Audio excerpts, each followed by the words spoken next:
So hello and welcome. My name is Kim Knight from kimknighthealth.com, and today our topic is how to stop perfectionism.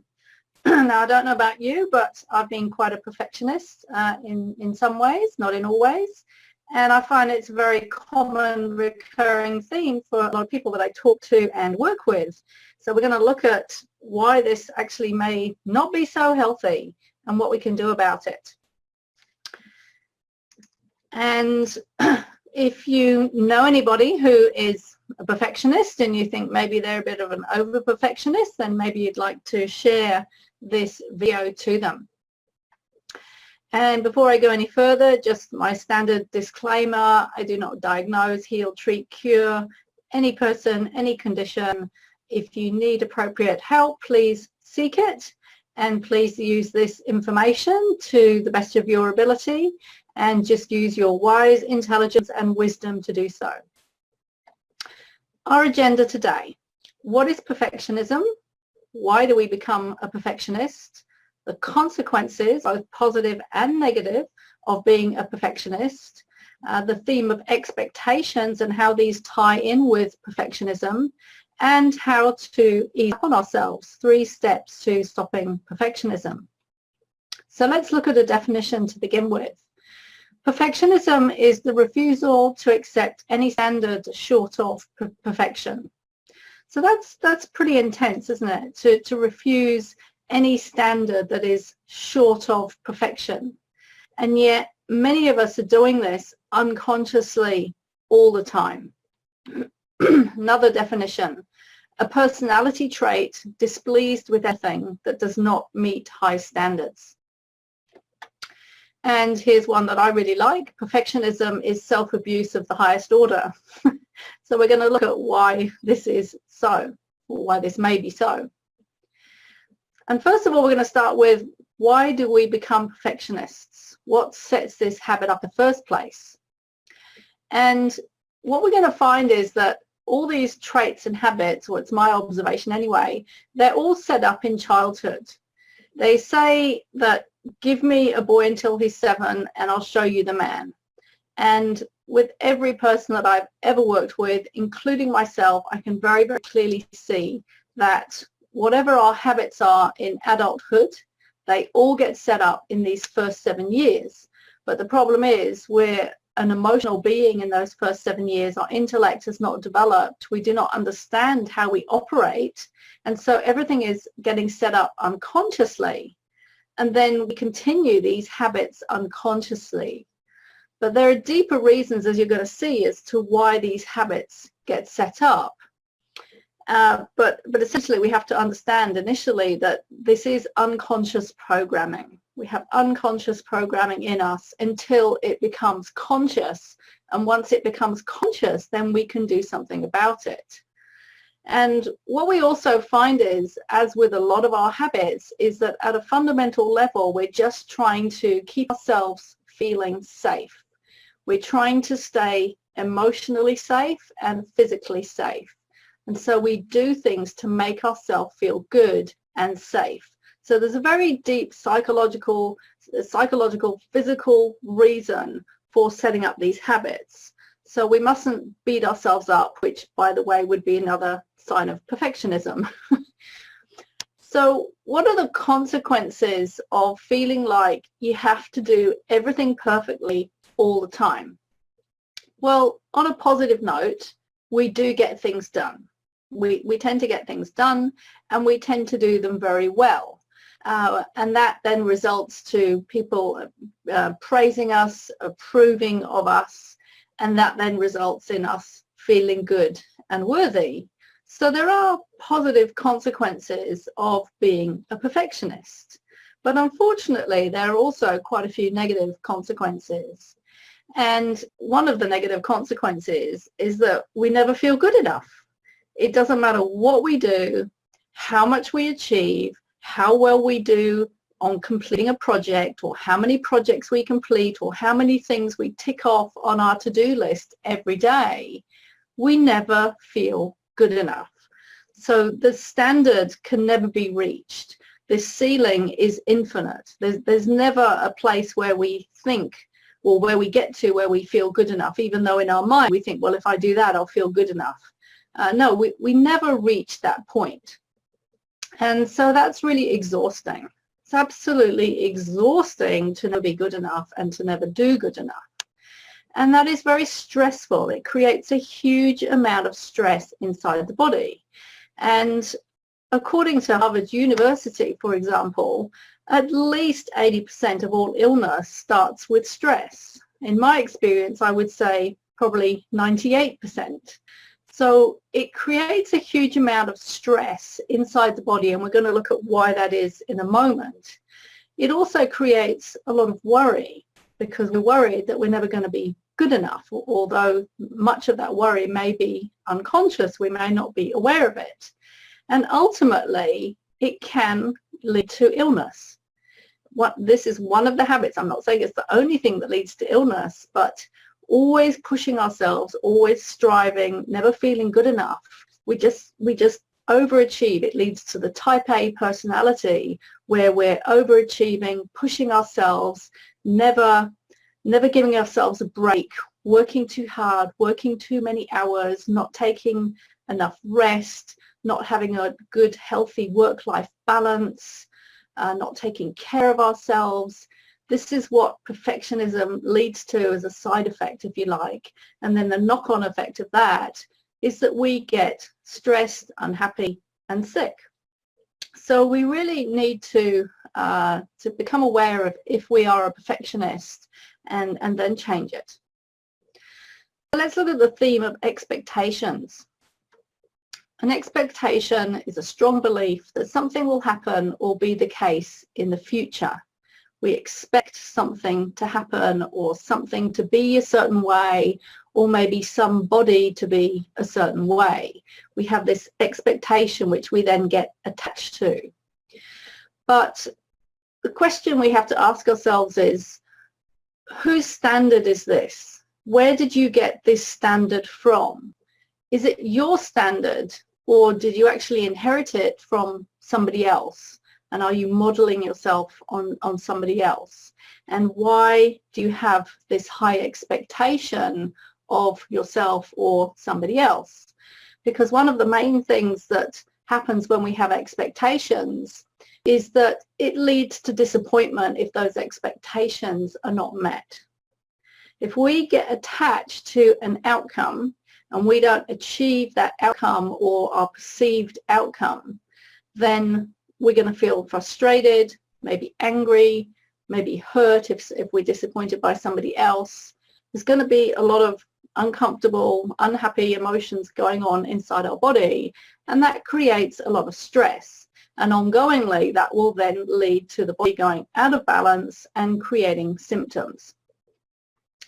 So what's really interesting about expectations is that we can have both high and low expectations. And as you're going to see, if we have both going on plus a gap in between, that is one of the things that leads to perfectionism. So let's look at expectations in detail, and these high expectations that we can have, and then low expectations. So what do I mean by that? Well, we can have low expectations of ourselves. In other words, we don't believe that we deserve to succeed, to be happy, to have what we want in life. And that may have been drilled into us consciously, unconsciously during these first 7 years of life. Maybe we watched people around us having low expectations of themselves, and so we learned, well, you know, you just don't expect very much in life, and I don't expect myself to succeed, you know, I'm stupid, you know, all this sort of programming goes in, and we create these unconscious, and it's really important to remember these are unconscious low expectations of what we can achieve.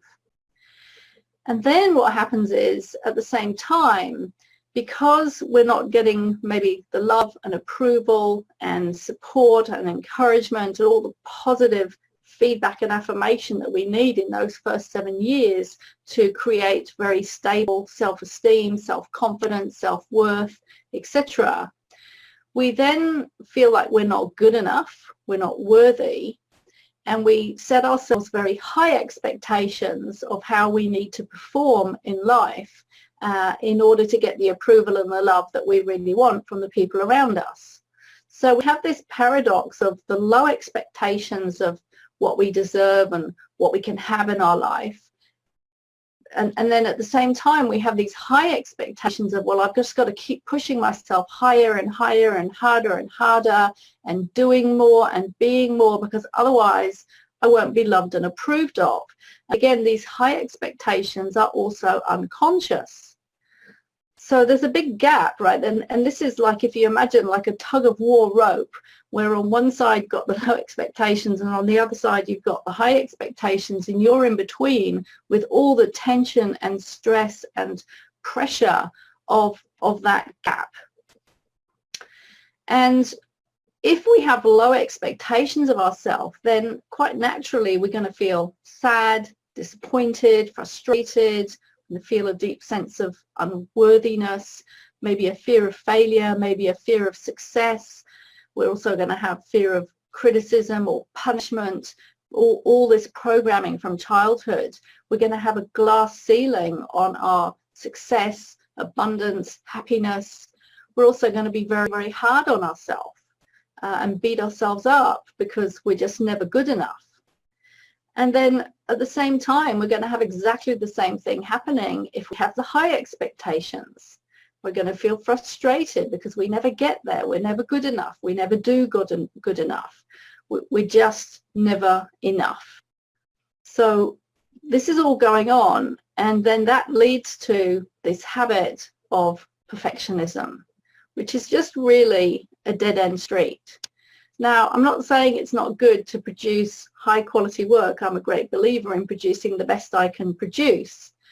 But we have to really start to tone this down, because it creates such an incredible stress inside the body, psychologically, physiologically, to always have these ongoing low expectations and high expectations and perfectionism.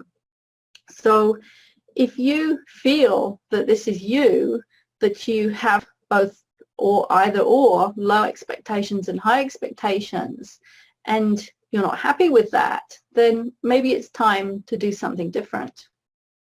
So let's look at some solutions. Step number one, we have to be aware of this perfectionism habit. Now, personally, I would say this is one of the most difficult things to become aware of. Any habits can be quite difficult to become aware of, but becoming aware of perfectionism can be quite tricky. And you just have to start noticing and observing yourself to a greater degree and ask yourself, am I pushing myself too hard? Do I expect too much of myself? Would I expect from somebody else what I'm expecting from myself? And often that's a good way to look at it is, would I treat my best friend the way I'm treating myself? Or would I expect from my best friend what I'm expecting from myself? Or if I had a really beautiful child, how would I treat them? Would I treat them the same way and expect them to perform the same way that I'm expecting myself to perform? And if the answer is no, then maybe, you need to reassess how you're treating yourself and what you're expecting from yourself. So we have to grow this self-awareness. It's always the first step in any change, in any realm, and it's also quite a tricky step. The second thing is we need to grow gentleness towards ourselves and self-love. We've got to start being much, much kinder to ourselves. And again, if we've had the habit of being really hard on ourselves, which is one of the things that goes with perfectionism, if we've had a habit of being really hard on ourselves, then this can be quite tricky to start changing that. So we have to start finding ways to love and respect ourselves more. And again, you could ask yourself, if this was somebody else, how would I want to speak to them? Because we have our internal mind talk, how would I like to treat them? And we ask ourselves, how can I treat myself with more gentleness and love? And this is something that we have to do. This is a self-awareness exercise in action. So we start treating ourselves with greater gentleness and love, which means, for example, reducing those expectations, not expecting ourselves to put so many things in on a day's schedule, not expecting ourselves to perform to such high standards. So these are constructive, practical steps that we can take to become more gentle with ourselves. And then we also need to start changing our habits. And this will start also going deeper, because we're going to have to look at, well, where do these habits come from? Why do I have this habit of perfectionism? Why do I push myself so hard? Why do I always expect so much from myself? Why am I so hard on myself? We have to really look and introspect and work out what actually set these patterns up. And pretty much I can say it's going to be whatever happened in those first few years of life. And often we're going to need help to clear that sort of thing. So I've added a fourth one on here. I know I said it was 3 steps, but we really have to start clearing the trauma and the patterns from our body. This involves really introspecting quite deeply, going into the unconscious sometimes to clear old beliefs that are sitting there that are driving our behavior of perfectionism. We need to clear stress and trauma from the nervous system. It's very, very important, because at a very deep level, there is a part of us that does not feel safe. I've spoken about this in other videos. You can go and watch them. There's a part of us that does not feel safe, either emotionally or physically, and that is what is actually holding these patterns of perfectionism in place. So we really have to start digging deep, and this takes time, it takes perseverance, it takes patience. So this is not something that changes overnight, but we just start, and it's one day at a time. So if you found this useful, please do share it. If you know somebody who is a perfectionist, maybe very hard on themselves, always stressed all the time, doing too much, overworking, then maybe they might like to watch this if they're wanting to change it up. So I really hope you enjoyed this little soupçon snippet of wisdom, and I look forward to seeing you on the next webinar.